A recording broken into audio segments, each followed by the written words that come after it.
Inflation went from 1% to 9.1% and 0 to 60. That's what stopped this thing. How do you think you can print more money and not create inflation? The only reason it didn't otherwise, the economy was weak and the demographics were slowing, and that kept a lid of inflation. What I'm saying is they made, since they don't know what they're doing, and they don't understand the damn economy, because people never run a business or had sex for that matter, all these economists, they don't understand what's going on. They made a mistake overreacting.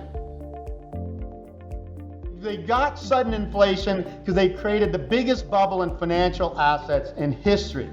Financial assets, any young person today has no chance of investing in retirement, where every market from bonds to stocks to real estate is so overvalued that at best it can go sideways for decades to come, and at worst it goes down and you lose money. We need to deflate this financial asset bubble so that things go back.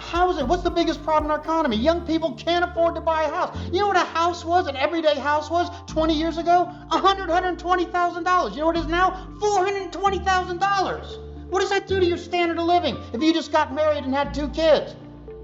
Can't afford to buy a house. And if you do, you can't afford to buy anything else. And interest rates are artificially low. When they go back to normal levels, because government's pushing that, then all these mortgages and stuff are going to cost more. We've been living in an artificial economy. You don't get something for nothing. You can pump it up for a while. Hey, I tell people it's this simple. If I want to feel good today, I can feel good. I don't care how bad I feel. All I got to do is take heroin or cocaine or something, or 10 cups of coffee, and I'll be up. Does that work? Is that healthy? No. We've been doing this for years, living on artificial stimulus, stretching an economy past when people needed to spend money. The baby boomers were overspending their money and buying all their houses in 2007. I predicted that 20-some years in my newsletters and books before it happened. And then we went into the great crash of 2008, and these people panicked, and they don't realize they need to recalibrate the economy to make the best of a slow economy rather than hyping it up with artificial financial drugs. Well, that's where I call it the market's on crack. To your point Not about healthy.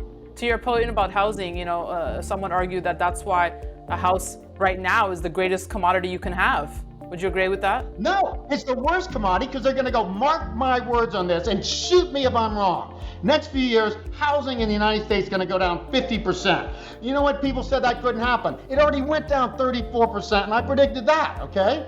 Already went down 34%, more than in the Great Depression, not because the economy was worse than the Great Depression, nowhere near. It's because we didn't have a bubble back then. You couldn't buy a house with no money down, with damn near zero rates and speculate like you could. In the roaring 20s, in that bubble boom, a house you had to put 50% down, and the longest mortgage you could get is 5 years with a balloon payment.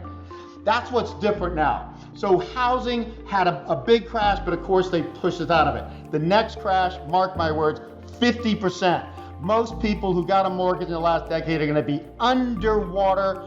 Banks are going to be underwater on loans, and then this thing's going to be a big mess, and they're finally going to have to write down loans.